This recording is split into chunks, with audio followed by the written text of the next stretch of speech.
Hi friends, my self doctor Mrityunjay Dwivedi BHMS। आज हम आपसे COPD या क्रोनिक ऑब्स्ट्रक्टिव पल्मोनरी डिसीज़ के बारे में डिस्कस करेंगे, जिसे हम COPD भी बोलते हैं। तो इसमें देखेंगे कि COPD होता क्या है और इसमें क्या क्या दिक्कत होती है और हम इससे बचाव क्या कर सकते हैं, और कुछ होम्योपैथिक मेडिसिन इसके बारे में बताएंगे कि कौन कौन सी हम होम्योपैथिक दवाई COPD में यूज कर सकते हैं। सबसे पहले हम इसकी डिफिनेशन देखते हैं कि COPD होता क्या है।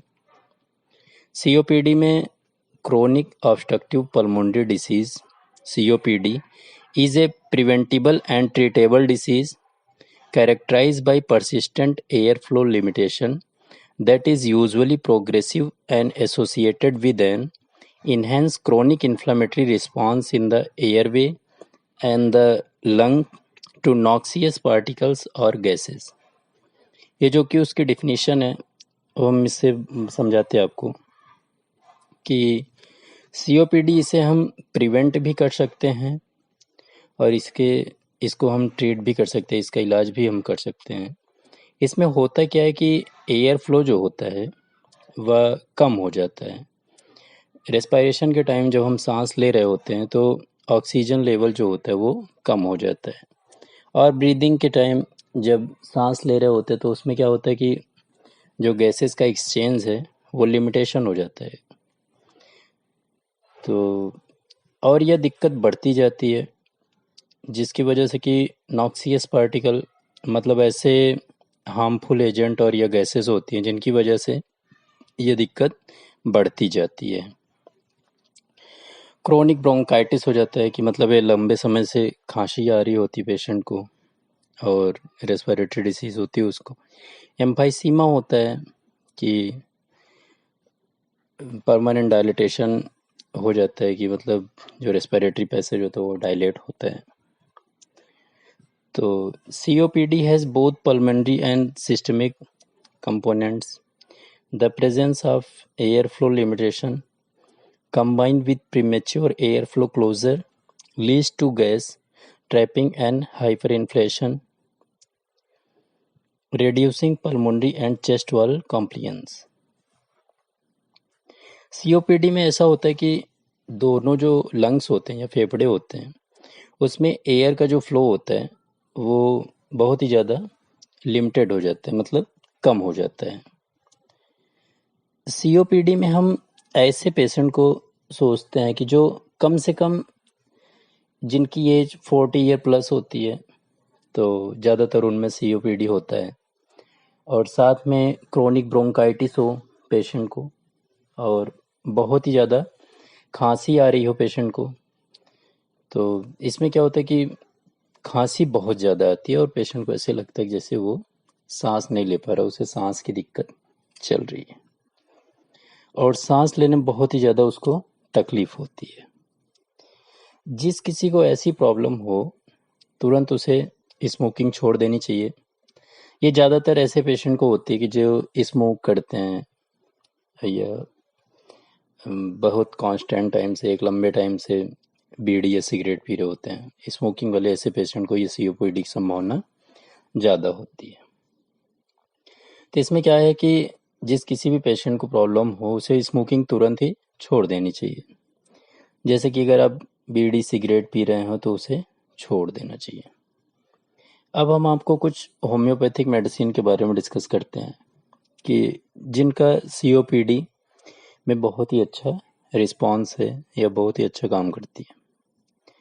पहले मेडिसिन हम आपको बताते हैं कि एंटीमोनियम आर्ट्स है।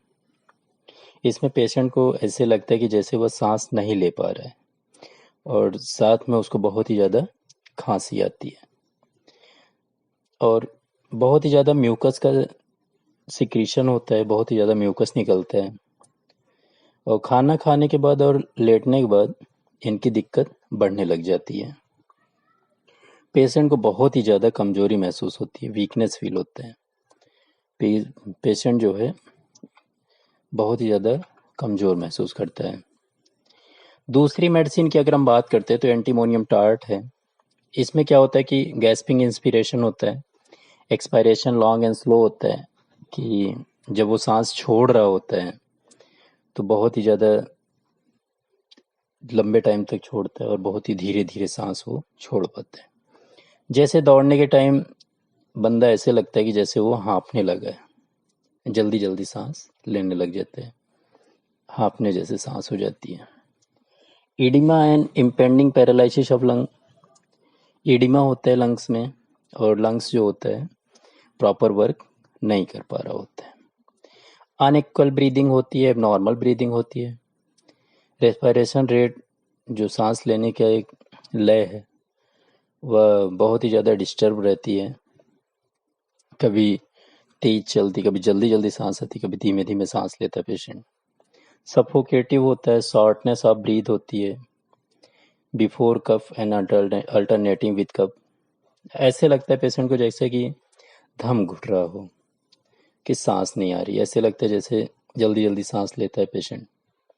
Hoarseness, great rattling of mucus but very little is expected. इसमें क्या होता है, पेशेंट की आवाज़ जो होती है बहुत ही ज़्यादा भारी हो जाती है, और जब पेशेंट सांस लेता है या छोड़ता है तो घड़घड़ाहट की आवाज़ आती है, रेटलिंग साउंड आते हैं सांस लेने के टाइम, लेकिन बहुत ही थोड़ा सा म्यूकस बाहर निकलता है। जब वो पेशेंट कोशिश, उसको लगता है कि ऐसे रेस्पिरेटरी ट्रैक्ट में बलगम बहुत ज़्यादा है, और जब पेशेंट कोशिश करता है कि बलगम बाहर निकाल ले तो बहुत ही थोड़े मात्रा में वो बाहर निकाल पाता है। शॉर्ट ब्रीदिंग होती है, बहुत ही छोटी छोटी सांस होती है। डिफ़िकल्टी ब्रीदिंग होती है, सांस लेने में बहुत ज़्यादा दिक्कत होती है, और सांस लेने में प्रॉब्लम भी होती है पेशेंट को। ऐसे लगता है जैसे दम घुट रहा हो, और ऐसे पेशेंट उठकर बैठ जाते हैं। जब वो लेटते हैं उनकी दिक्कत बढ़ती है, तो उनको उठ के बैठना पड़ता है सांस लेने के लिए। ऐसे लगता है जैसे फेफड़े में बलगम है, और बहुत ही हल्का सा बाहर वो निकाल पाते हैं।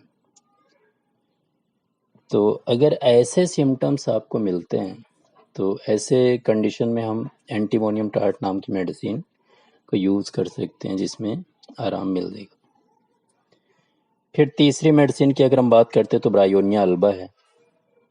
इसमें क्या होता है कि ब्रोंकाइटिस अस्थमा होता है, ब्रोंकाइटिस भी होता है, अस्थमा भी होता है, कि बहुत ही अच्छी मेडिसिन है। तो ब्रायोनिया अल्बा हम ब्रोंकाइटिस अस्थमा में यूज कर सकते हैं। इसमें क्या होता है कि रात के समय पेशेंट की दिक्कत बढ़ जाती है, सांस लेने में परेशानी होती है, किसी भी मूवमेंट पर थोड़ा सा भी चलने फिरने पर उनको दिक्कत लग जाती है। इनको थोड़ा सा भी जैसे चलते फिरते हैं तो इनकी दिक्कत बढ़ जाती है।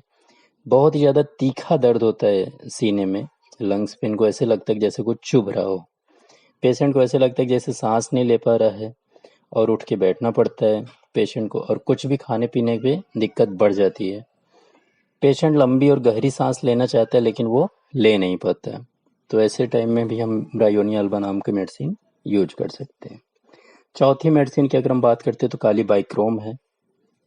काली बाइक्रोम मेडिसिन में क्या है कि क्रोनिक ब्रोंकाइटिस है, बहुत ही लंबे समय से कफ की प्रॉब्लम है, खांसी आ रही पेशेंट को, ड्राई मेटेलिक हैकिंग कफ है, सीने में बीचों बीच पेशेंट को दर्द रहता है, और कंधे शोल्डर तक ये दर्द फैल जाता है। जब पेशेंट को खांसी आती है तो बहुत ज़्यादा पीले येलो कलर का म्यूकस बाहर निकलता है, और चिपचिपा सा बलगम बाहर निकलता है। बलगम जब बाहर निकल जाता है तो पेशेंट को रिलीफ मिलता है। सांस लेते टाइम सीटी जैसी आवाज़ आती है, ऐसे लगता है जैसे कि जब वो सांस ले रहा हो तो सीटी बज रही है। सोने के समय सीटी जैसी आवाज़ आती है, और खांसी भी बहुत ज़्यादा आती है जब वो लेटता है पेशेंट। रात में और सुबह के टाइम खांसी की प्रॉब्लम इनकी बढ़ जाती है। ऐसे लक्षण में हम काली बाइक्रोन नाम की मेडिसिन यूज कर सकते हैं। तो आप अपने नज़दीकी होम्योपैथिक डॉक्टर से पहले कंसल्ट करें, मिलें, फिर आप किसी भी होम्योपैथिक मेडिसिन का इस्तेमाल करें। थैंक्स।